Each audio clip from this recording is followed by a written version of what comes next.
اکثر میں ایک واقعہ بیان میں سناتا ہوں. ایک بادشاہ نے ایک بزرگ سے کہا کہ میں آپ کو اپنی آدھی سلطنت گفٹ میں دینا چاہتا ہوں. کس میں دینا چاہتا ہوں؟ آپ کو آدھی سلطنت مل جائے تو آدمی تو خوشی سے بے ہوش ہو جائے نا. ان بزرگ نے کہا کہ میری نظر میں تیری اس سلطنت کی قیمت مچھر کے پر کے برابر بھی نہیں ہے. بھائی کیوں بھائی؟ انہوں نے کہا میرے پاس جو نعمتیں ہیں نا، جو گاڈ گفٹڈ نعمتیں جو اللہ نے مجھے بغیر کسی محنت کے دی ہیں، ان نعمتوں کی قیمت تیری اس سلطنت سے زیادہ ہے. بادشاہ بڑا حیران ہوا، یار یہ دیکھنے میں تو فقیر سا لگتا ہے، کپڑے بھی دیکھو پھٹے پرانے، اور اس کے پاس اتنی دولت اور اتنا کچھ، اس کے پاس سرمایہ پتہ نہیں کہاں چھپا کے رکھا ہوا ہے اس نے، جو میری پراپرٹی سے بھی زیادہ ہے. تو بادشاہ نے بلا لیا. بادشاہ لوگ تو بڑے لالچی ہوتے ہیں نا، بھائی کہاں رکھا ہوا ہے بھائی. تو بادشاہ نے بلا لیا. تو بادشاہ نے کہا کہ آپ شکل سے تو اتنے مالدار نہیں لگتے، لیکن آپ نے جو یہ کہا کہ آپ کے پاس اتنی قیمت کی چیزیں ہیں تو یہ کہاں ہیں؟ بزرگ کو پتا تھا ایسے سمجھاؤں گا اس کی سمجھ میں نہیں آئے گا، مثال سے بات سمجھ میں آتی ہے نا. کیا خیال ہے بھائی؟ لوگ مجھے کہتے ہیں بیان میں قرآن حدیث کم ہوتا ہے، مثالیں ادھر ادھر کی زیادہ ہوتی ہیں. قرآن حدیث ہوتا ہے، اسی کو سمجھانے کے لیے مثالیں دی جاتی ہیں. خود قرآن اور حدیث میں اللہ کے نبی نے بہت سی مثالیں دی ہیں، عام انسانوں کی مثالیں دی ہیں، مچھر کی مثالیں دی ہیں. تو مثال جس کو ایگزامپل کہتے ہیں، وہ بات کو سمجھانے کے لیے، تو اپنی بات سمجھانے کے لیے نہیں، قرآن اور سنت ہی سمجھانے کے لیے. ورنہ قرآن تو پڑھ لیں آپ، سبھی پڑھتے ہیں، اس کو ڈیفائن کرنا یہ مشکل کام ہوتا ہے کہ یہ کس طرح سے لوگوں کے دماغ میں یہ بات اتر جائے. خود نبی نے بھی بہت سی مثالیں دی ہیں اپنی بات کو سمجھانے کے لیے. نبی کیا دے رہے ہیں؟ مثالیں. حالانکہ آپ بات کہہ کے خاموشی اختیار کر لیتے، لیکن آپ کو معلوم تھا کہ میں اپنی بات سمجھانے کے لیے بھی کیا دوں گا؟ مثال دوں گا تو بات سمجھ میں آئے گی. تو اسی وجہ سے شاعر لوگ کہتے ہیں نا، مثال جو سلجھی ہوئی چیز ہے اس کو کیا کہتے ہیں؟ شاعر نے کہا نا، خوابوں کی طرح تھا نہ خیالوں کی طرح تھا، وہ شخص ریاضی کے سوالوں کی طرح تھا، الجھا ہوا ایسا کہ کبھی کھل نہیں پایا، سلجھا ہوا ایسا کہ مثالوں کی طرح تھا. یہ شاعروں کے باولے ہونے کی ایک مثال ہے. یہ جو میں نے شعر پڑھا ہے نا، یہ بیٹھ کے قلابیں ملاتے رہتے ہیں. شاعر، سارے شاعر باولے نہیں ہوتے، ذہن میں رکھیں. ایک شاعر اپنی محبوبہ کے بارے میں کہہ رہے ہیں کہ پتہ نہیں کیا ڈرامہ ہے، سمجھ میں نہیں آ رہا، سمجھ میں آ ہی نہیں رہی ہے.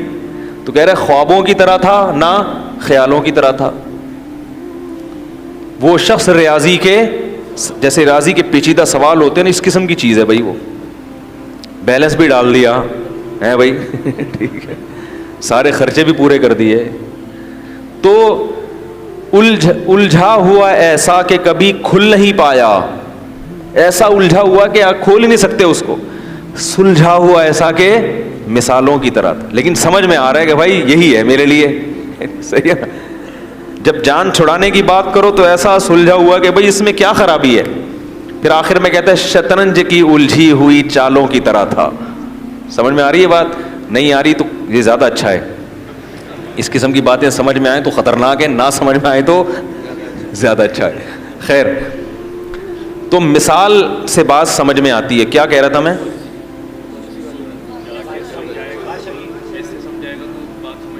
ابے وہ مثال دینے لگا تھا، وہ ذہن سے نہیں. ابے والد کی پالیسی تو بہت پرانی ہو گئی. بادشاہ، ہاں، تو ان بزرگ نے بادشاہ کو مثال سے سمجھایا. وہ بادشاہ بزرگ سے کہہ رہا تھا نا کہ بھائی کی کون سی چیز ہے. تو ان بزرگ نے بادشاہ سے کہا کہ بادشاہ سلامت، ایک مثال ہے، اور مثال اکثر فرضی ہوتی ہیں. ان کو لوگ کہتے ہیں فرضی قصے سنا رہا ہے، تو فرضی بھی ہوتی ہے کہ فرض کر لو تھوڑی دیر کے لیے تو کیا ہوگا. تو انہوں نے کہا کہ بزرگ نے کہ فرض کرو بادشاہ سلامت، آپ کو پیاس لگ رہی ہے، ایک پیالہ پانی آپ کے پاس رکھا ہوا ہے، لیکن آپ کو ایک بیماری لگ گئی کہ وہ پانی جب آپ پیتے ہیں تو الٹی ہو کے نکل آتا ہے. وہ پانی الٹی ہو کے، اب پوری ایڑی چوٹی کا زور لگا لیا مگر وہ پانی حلق میں گھسنے کے لیے تیار نہیں. ایسی بیماری لگ گئی تو بادشاہ سلامت آپ کیا کرو گے؟